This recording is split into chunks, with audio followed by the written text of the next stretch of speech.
Cruise ship historian, sailing rivers and sailing seas, talking about the histories. Cruise ship historian. Here's a chance for that historian to do something for a change.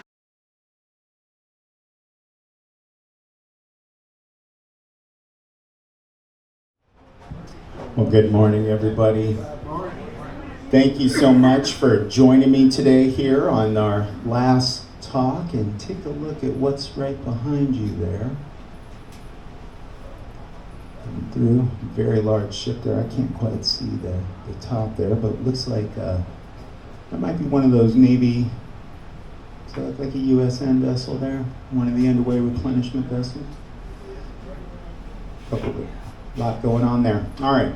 Well, thanks again. I really appreciate it. I know that you guys have a lot of options on board the ship, a lot of different activities you could do. So I really, really appreciate you choosing to spend your time with me. It means a lot to me. I really value that. So thanks again so much.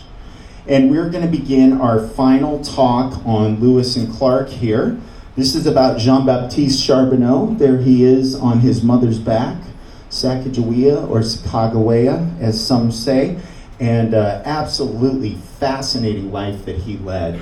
And I think you'll agree with me when we kind of talk about it. But first of all, we talked about yesterday about the captains, Captain Meriwether Lewis and William Clark, of course. And Clark was actually a lieutenant, but they told the men that they were both captains. Which is kind of different for a military unit to have two commanding officers of the same rank.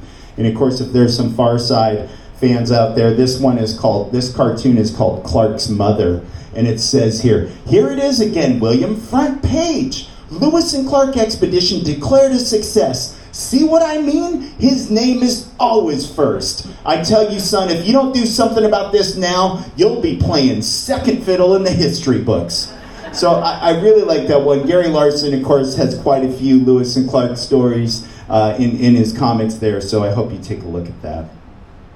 So, of course, our story here begins at Fort Mandan, where Jean-Baptiste Charbonneau was born. Remember, that's where Lewis and Clark were wintering over, where they met Toussaint Charbonneau, Sacagawea's air quote husband there. And she gave birth to the boy at that location. But the first thing that I want to point out to you is right here is Fort Mandan. Again, it's outside of Washburn, North Dakota, and right next to it is Falgren Pioneer Park. My grandfather is Stanley Falgren, and he donated 16 acres to the state there on the frontage of the Missouri River to be right across from the park. He used to take me there when I was a kid, and we'd go look at the park at the fort recreation. So in 1988, he donated that river frontage to the state of North Dakota. And if you ever get a chance to visit Fort Mandan, I'd recommend that you go out there and take a look at the park. My grandfather would be absolutely elated by that. And he would just be tickled pink. I know he's looking down and so proud that I get to talk to you guys about this stuff, because he absolutely loved this story. It's February 11th, 1805. Lewis writes, about 5 o'clock this evening, one of the wives of Charbonneau was delivered of a fine boy. Now remember, we talked about the fact that Toussaint Charbonneau, air quote, won two young women, girls really, in a game of chance, and both of them became his wives. So this is going to be kind of a little indicator about the difficulties that we have in separating kind of, the official records of that time. As we know, women weren't given much weight in the history, and nor were they given much weight day to day. And of course, for Native women, it was even worse.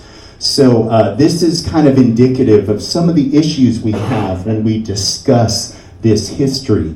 And then, of course, this is the dollar coin of Sacagawea. Does anybody have this in their pocket? This is like the dollar that nobody seems to have anymore, right?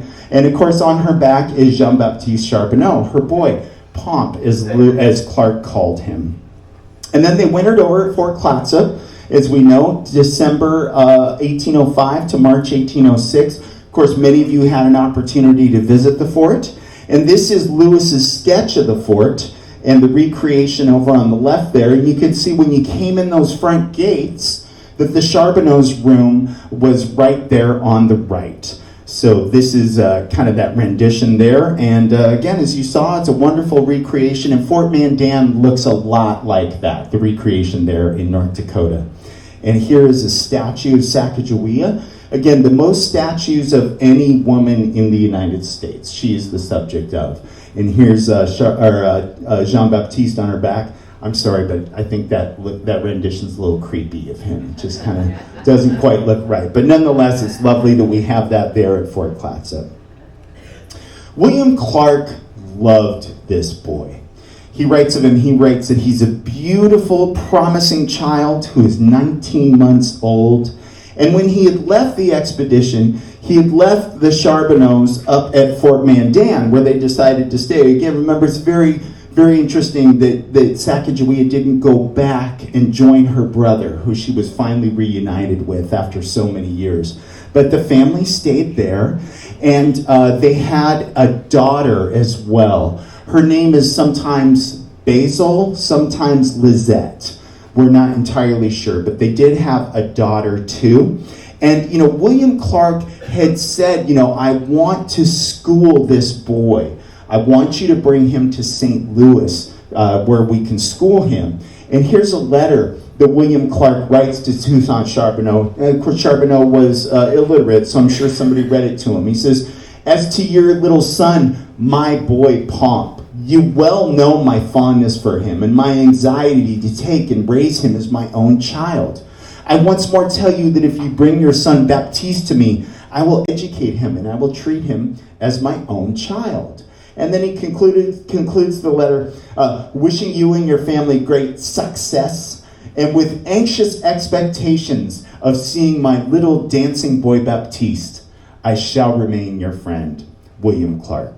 So eventually the family did come down to St. Louis, and they brought Lizette, the girl, as well, and she died very soon after they got there. She was probably 3 years old. But they did have Jean-Baptiste Charbonneau baptized. Apparently Toussaint had some Catholicism still in him. And the baptismal records there show that Jean-Baptiste Charbonneau was baptized on December 20th, 1809. A Trappist monk performed the ceremony. And Toussaint signed the official paperwork with an X. And his wife's name was not printed. She was left unnamed. But it was noted, and unfortunately they used the language of the time, it was noted that she was a savage of the Snake Nation, right? And as we know, snake is the derogatory term for the Shoshone people. So the family brought them down. They got Jean-Baptiste baptized, and then the two went back up to St. Louis, leaving him in the care of William Clark. And William Clark's wife said, no Indians in the house at all. None. End of story. So at this point, Jean-Baptiste Charbonneau goes to a boarding school, and he leaves the record of William Clark at that point. We don't know if, he made these promises to raise him as his own child. We do know that he paid for boarding school tuition, but other than that, we see nothing else of that young boy in William Clark's correspondence. So he ends up going to the St. Louis Academy, which is a school for Métis children. It's the French-Canadian term, Métis, but unfortunately the English is half-breed, right, is what they used at the time.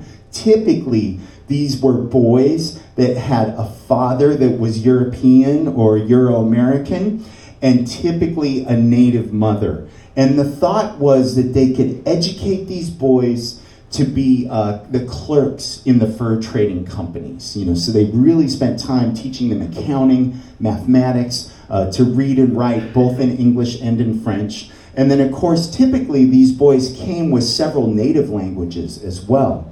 So after he was at St. Louis Academy for a while, he left St. Louis, and then he started working for the Curtis and Woods Trading Company in today's Kansas City. And again, the Post employed these young men, and they traded with the Indians. So, they would be in charge of accounting for the trade blankets and things like that. So that's likely what Jean-Baptiste did during that time. And in June of 1823, a visitor arrived by the name of Duke Paul Wilhelm of Württemberg. And Jean-Baptiste's life was about to change dramatically. He arrived at the post. He was on a naturalist expedition of the West. So he was traveling with native people, and he was picking up artifacts. So he would purchase, bows and arrows, trade for them, get war clubs, things like that. And this is what Paul Wilhelm, the Duke of Württemberg, wrote. He said, "In the atmosphere of a palace, I would feel like a wild thing that is imprisoned in a gilded cage." He talks about how the crown would be an emblem of a galley slave. His heart would never cease to hunger for the vast silent places and the simple life among free, unaffected children of nature. So he was kind of a hippie duke, I think, really liked to be out there with in the natural world, and he ended up writing this Travels in North America. This is the English translation, but he published it in German, and he wrote about all of the people that he met in North America, and just kind of some of the botanical discoveries that he had made. I don't know if discoveries is the right term, but he talked about the plants and the wildlife and so on. And he writes about meeting Jean-Baptiste. He says, "Here I found a youth of 16, whose mother, a member of the tribe of Shoshones, or Snake Indians, had accompanied the Messieurs Lewis and Clark as an interpreter to the Pacific Ocean in 1804 to 1806. This Indian woman married the French interpreter of the expedition, Toussaint Charbonneau, who later served me in the capacity of interpreter. Baptiste, his son, who I mentioned above, joined me on my return, followed me to Europe, and has been with me, and has since then been with me."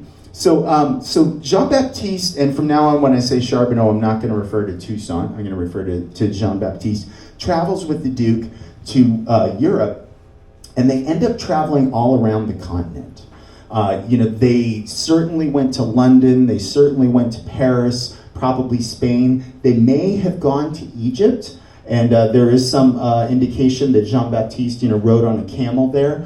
There's also, I did some archival research last summer. There were some scholars that thought maybe he went to St. Petersburg, Russia, but that's probably not the case, is kind of the correspondence that I was reading.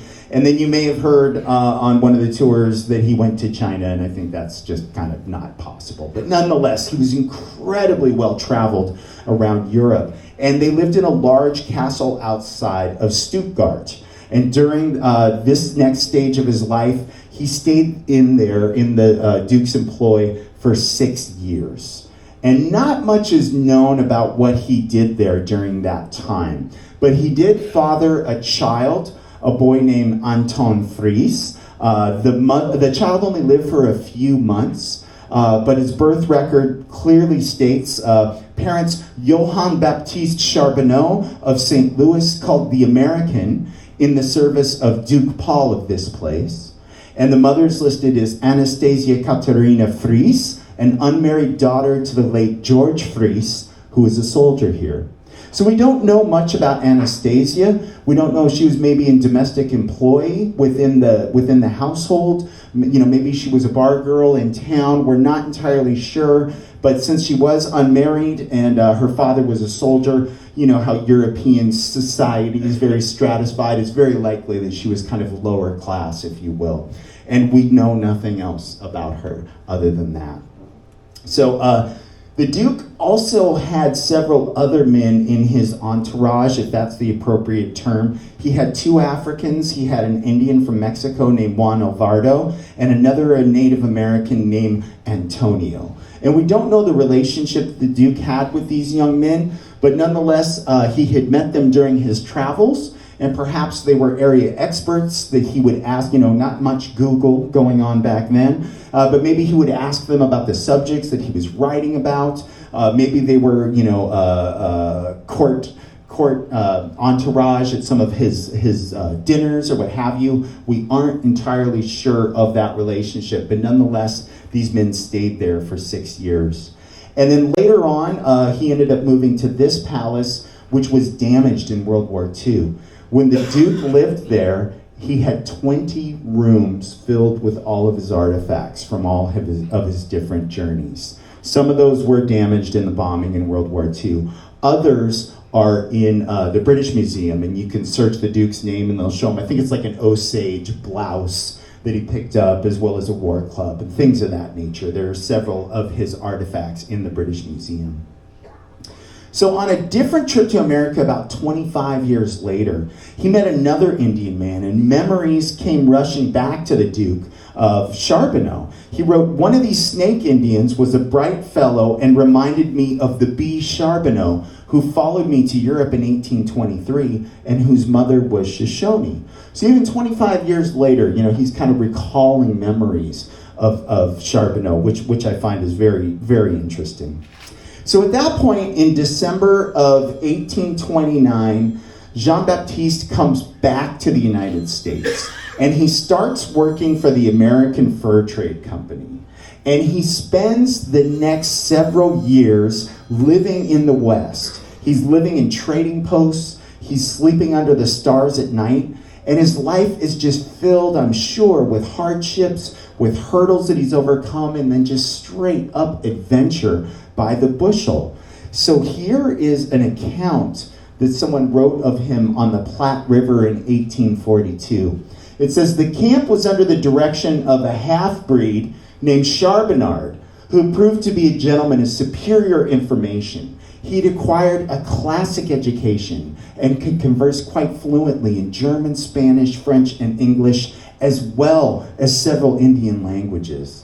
His mind also was stored with choice reading and enriched by extensive travel and observation. Having visited the most important places both in England, France, and Germany, he knew how to turn his experience to good advantage." And he had a quaint humor and shrewdness in his conversation. He had once insinuated himself onto the good graces of listeners and commanded their admiration and their respect. So here's kind of a detail of Charbonneau, and we can see him, well-versed in classical literature, sitting around the campfire. Maybe they're discussing the Odyssey, right? Him and these other trapping gentlemen. Because he's able to turn his experience to good advantage, as they say. And he's able to have these conversations in multiple different languages. So a really very, very learned man to be out there traveling with these mountain men. William Boggs writes of him, he says, "Charbonneau wore his hair long and was very high-strung. He reported that it was said that Charbonneau was the best man on foot on the plains or in the Rocky Mountains." Again, just very, very high praise for this man who, quite honestly, probably faced a lot of racism in his life during that era, being a native person. But again, they speak of him as the best man available to kind of guide you through the Rockies or on the plains. I think it's absolutely fantastic. And here we have President Polk, and he enters our story in 1846. We know about the end of this. What happens in 1848, right? Right, we have a big war out there, right, with Mexico. And President Polk, here's this description on June 2nd, 1846. "The manner of conducting the war with Mexico was the chief topic that the cabinet considered." They needed to get soldiers out to Mexico to fight in the war, but they didn't have enough soldiers. But what they had were a bunch of Mormons out in Illinois and Iowa. And the Mormons had been being pushed progressively westward due to their religious beliefs, and Polk wanted to get soldiers down there. So they made a deal with the Mormons. They said, "We will give you guns, wagons, livestock, ammunition, food, and money." And the Mormons were quite poor at this time. "If you will go out west and fight for us. And once we're done, you can do your own thing out there, but you can't secede from the Union." And so the Mormons thought that this was a pretty good deal, and the military thought it was as well. They didn't issue them United States uniforms. That was one of the things that they drew the line at, but nonetheless, they equipped them with all of the martial goods that they needed, and they sent them out west. And thus began the March of the Mormon Battalion. 500 men, about 80 wives and children, marched 2,000 miles from Council Bluff in Iowa Territory to San Diego, California. It's one of the longest marches in military history, and it's also the longest religious march in United States history. As they say, history may be searched in vain for an equal march of infantry. And I know you're saying, why are you telling us about the Mormons, Doug? You know who their guide was? Baptiste Charbonneau. Exactly. They employed him to be their guide because they wanted the best in the West. And this is kind of one of the depictions of the only armed conflict that the Mormons had. This is called the Battle of the Bulls, not the Bulge. That was in Belgium, quite a while later. But this is the Battle of the Bulls on the San Pedro River. It's a dry riverbed that they were traveling down. And these bulls came tearing down, knocking over their wagons, goring some of their horses, injuring some of the men as well. They were able to shoot some of them, but this were kind of the only shots fired in anger during the Mormon March. And this is Samuel Rogers. He was one of the chroniclers on the expedition there. And I love this because, of course, with Lewis and Clark, we've talked about well over 1 million words journaling. And their journaling's kind of all over the place, and they spell so poorly and so on. But Mr. Rogers, his journaling is just beautiful. Beautiful script that he writes. But, he writes about the travails that they faced. January 5th, 1847, we traveled down the river for 12 miles. Our rations were again reduced to 9 ounces of flour and 8 ounces of pork per day. We learned that they failed to boat provisions down the river because of the low stage of the water, so they were left behind. He also writes the next day that they marched 15 miles and camped. Walter Davis shot a pelican. Our mess bought a beef's head, which we dressed in the regular manner. We scaled the skin and pulled and picked the hair off and boiled it with the rest of the head. So they're eating bull's head stew at this point. Again, the camping trip is not going well when you're resorting to this. On the 11th, they write, we prosecuted our journey west for 15 miles, but they had to leave 4 wagons on the way. We obtained water by digging, right? This is how desperate the situation is. And then on the 12th, marched 20 miles to the west. We camped without water except for what we brought with us. So really tough tribulations that the Mormon Battalion went through to get down to San Diego. And of course, Jean-Baptiste was living much like them, I'm sure, during that time as he's guiding them along. And then eventually they do end up down in Southern California. And by that point, the war was pretty much done. They didn't need the Mormon Battalion anymore at that point, once they marched those 2,000 miles. So many of them, of course, went up to the Utah areas we know today. Salt Lake City is where they have their very large temple. Some of them went to other parts in the West, but this is where Jean-Baptiste Charbonneau leaves the Mormons' employ, and they kind of head off and do their own thing. Jean-Baptiste is made the magistrate of this area in Southern California. Magistrate is kind of the highest occupation force official. Think Douglas MacArthur in World War II. Right? So he is in charge of 225 square miles. He's essentially the judge.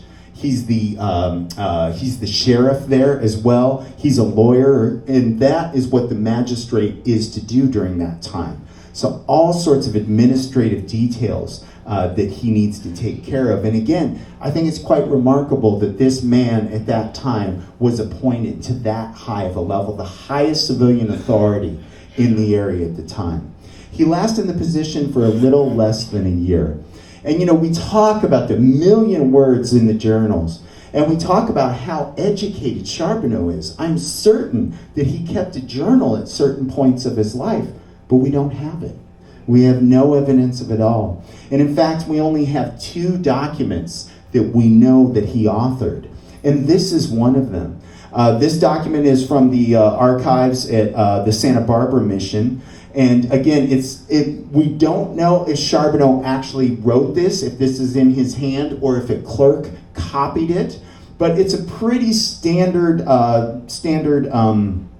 message here. We might send out an email now, or it might be a memo back in the 1970s. And Charbonneau is relaying to his supervisors a request from the Indians for some men to help round up livestock. So very just kind of run-of-the-mill administrative work here. And, he was in such a tough spot, because you had some of the Spanish there, you had the Mexicans and the rancheros that were there, you had the native people, and you had some Americans starting to come in, and he had to kind of wrangle all of these groups. So he's telling the rancheros, hey, you can't pay the Indians in liquor anymore. We don't do that in the United States. You need to pay them with money. So he really upset them. He upset the Indian people. A lot of the whites felt that he was too lenient on the Indians. A lot of the Indians felt that he sided too much with the whites. I don't think any of the Mexicans really liked him at all. So he was in a really tough spot. By all accounts, he did an all right job, but nonetheless, he left after just about a year, and he was done with that. And he headed up to the American River. People remember what happened at the American River in 1848 and 1849? The gold rush, exactly. This is exactly where gold was discovered, was on the American River. And this is Buckner Bar. And this is where Jean-Baptiste Charbonneau made his claim. It was, with a couple other men. It said the claim was shallow and paid well. So, of course, we know it was 1849. So he was really in there very, very early. And it must have paid well because these men stayed on that claim for 16 years. And, of course, the prices in California just shot through the roof with all of the discovery there. So for him to be able to stay in that spot for so long, they must have been pulling quite a bit of gold out of there. He also got a job at the Orleans Hotel, which is in Auburn, California. Mark Twain stayed here. So Charbonneau got a job as the hotel clerk while he was there. So he's working his claim as well as working here. And it's named the Orleans Hotel or the Orleans Hotel because the shipping, all of the building material came from New Orleans, came around the Cape, and they brought it up there. So by all accounts, he was very successful at this job. And again, he worked kind of between the claim and the hotel for 16 years.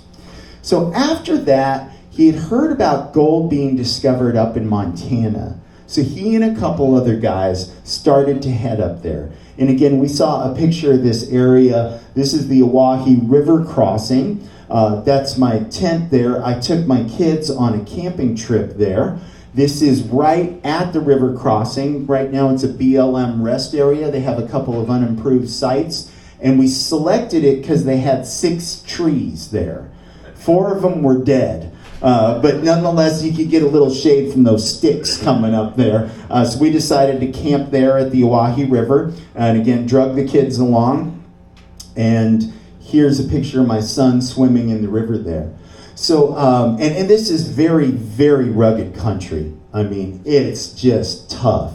And Jean-Baptiste was on a ferry, and they were crossing over the Owyhee. There may have been an accident with the horse there, but somehow Baptiste fell into the river. They were able to pull him out, but he died a few days later at a stagecoach stop called Danner. And you don't know, some speculation he may have contracted Rocky Mountain fever at some point. Perhaps it was pneumonia. Maybe he was injured if the horse fell on him. We don't entirely know. But just a few days later, he died. And again, I told you about his burial spot, and we'll have some pictures of it. This is the border with Nevada there, so it's right up from that. Remember, you were out here in Astoria, so you were almost the exact opposite corner of the state. And it's really, really rugged country out there. And, he was written in the Auburn papers there. They wrote, "Death of a California pioneer. We are informed by Mr. Dana Perkins that he has received a letter announcing the death of J.B. Charbonneau, who left this country some weeks ago with 2 companions for Montana Territory." The letter's from one of the party who says Mr. C was taken sick with mountain fever on the Owyhee, and he died after a short illness. I find it very interesting. They don't mention the core discovery at all. right? They've kind of moved past that. They don't say his mother was Sacagawea. They don't say that he rode on his mother's back all the way across the country and then all the way back. None of that. They just kind of talk about how he was a California pioneer. So I find that is really interesting. And again, this is his grave site that I went to, 27 miles down that gravel road there, just about the middle of nowhere. And there are 2 unmarked graves there. Well, they do say, it's one's for a girl who was a pioneer. I think it says something like a little girl pioneer or something. They don't have a name or an age. And then there's another one for an unnamed soldier that died down there as well. But of course, Jean-Baptiste is the big one. And when they were grading this gravel road at one point, the guy that was on the road grader almost ran over his grave. He fell asleep at one point and just about rolled over it. And this is a picture of the grave. They have jackalopes out there. So if you're interested in those little mythical creatures, you can find them out there.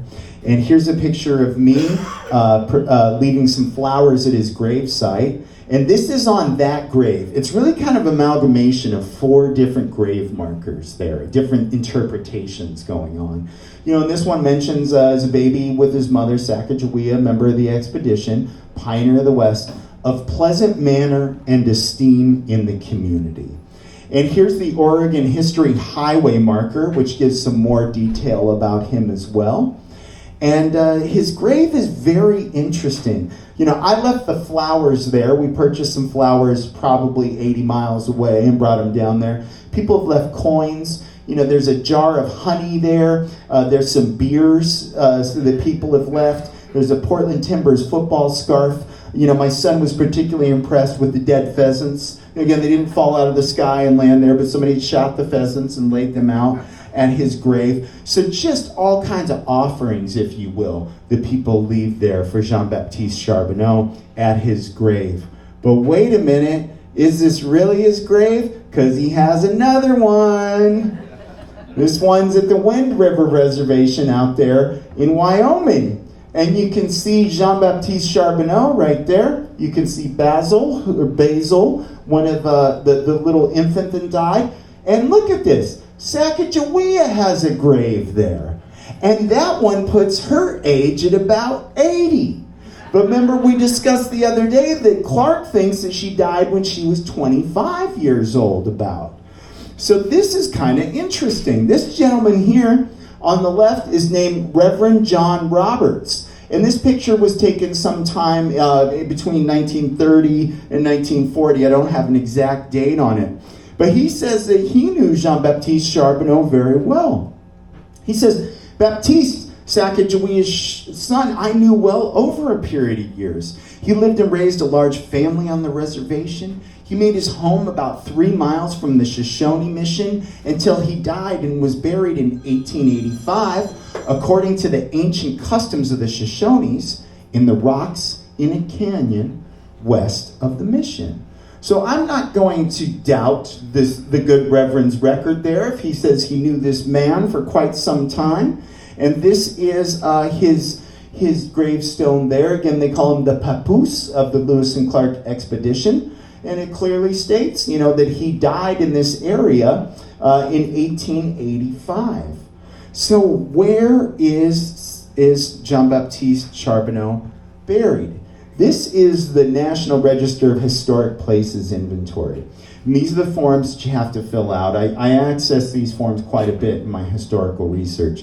They are very well vetted. I mean, they dot the I's and cross the T's, and several historians look at them. You just kind of can't come up with some stuff and put it in there. But I find this very interesting. The authentic final resting place of the youngest member of the Lewis and Clark expedition has been established to general satisfaction.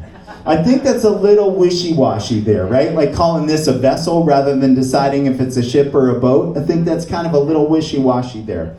So what do I think? I do believe that Jean-Baptiste Charbonneau is buried in southeastern Oregon. But nonetheless, I think it's very interesting that they have this other grave there, that the Reverend Roberts, it just stands there and says, no, this is actually where he's buried. So again, I think we need to keep that in mind. And here's his 1866 obituary. Of pleasant manners, intelligent, well read in the topics of the day, and was generally well esteemed in the community in which he lived as a good meaning and inoffensive man. Couldn't we all wish that we had an obituary as glowing as that? I mean, it's fantastic, what they're writing about this native man that, again, lived in the community for many years and was well esteemed by almost everyone there. So I think that's just a lovely, lovely obituary that they left for him. And here's a picture of his mother, Sacagawea, in Portland, Oregon, up at Washington Park there. And of course, she has the statue, or she has him on his back there. And we've had some discussion. How do you say her name? Is it Sacagawea? Is it Sacagawea? And I would say don't worry about it too much. This is Clark's journal writing about what happened to who, and he writes, Sacagawea, so he can't even decide how to spell her name. He spells it 5 different times all throughout everything. But in this is written in 1825 to 1828, sometime in there, where he's noting what happened to all the different members of the expedition.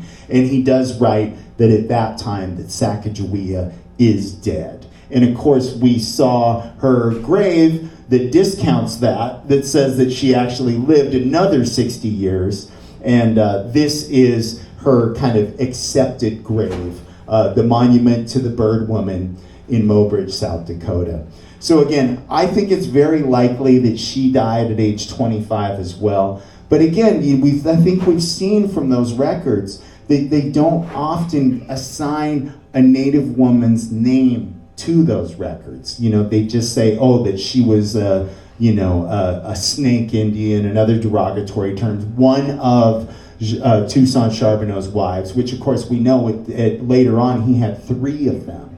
He had 3 Shoshone wives. So we're not absolutely 100% sure, but nonetheless, I think it's kind of interesting to look at these. York faced something very similar. I read a biography this winter on York, fantastic book called In Search of York.